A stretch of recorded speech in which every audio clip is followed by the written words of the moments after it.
নুপুর স্তব্ধ হ বলছি। আমি ভগবানের মাথায় আছি আর তুই কিনা পায়ে আছিস, কিন্তু যতবারই গোবিন্দ আমাদের পা ফেলে তুই বলছিস জিতং জিতং জিতং, মানে আমি জয়ী আমি জয়ী আমি জয়ী। আমি আছি গোপালের মাথায়, ভগবানের মাথায়, আর তুই বলছিস জয়ী। যতই বলছে না কেন নুপুর আনন্দে বলছে জিতং জিতং জিতং।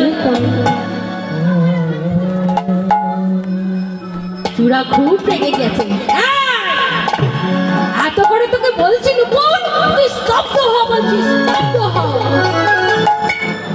পায়ের নুপুর এসে বলছে চূড়া, ও চূড়া, সেদিন তুমি কোথায় ছিলে যেদিন প্রেমময়ী রাধারানীর মান হয়েছিল? যেদিন প্রেমময়ী রাধারানী মান করেছিল আর সেই মান ভাঙানোর জন্য গোবিন্দ আমার প্রেমময়ী রাধারানীর চরণে ধুলায় গড়াগড়ি দিচ্ছিল, সেদিন চূড়া তুমি কোথায় ছিলে? সেদিন তুমিও তো গোবিন্দের মাথা থেকে ওই ধুলায় গড়াগড়ি খাচ্ছিলে, কিন্তু আমি তো গোবিন্দের পায়েই ছিলাম।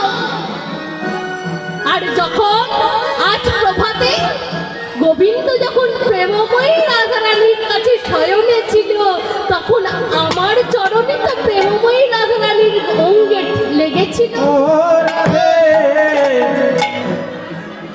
আমি তো প্রেমময়ী রাধারানীর চরণ স্পর্শ করতে পেরেছি, কিন্তু তুমি তখন কোথায় ছিলে? তুমি তো ওই ধুলায় গড়াগড়ি খাচ্ছিলে, তাই তো আমি আনন্দে পাচ্ছি জিতং জিতং জিতং।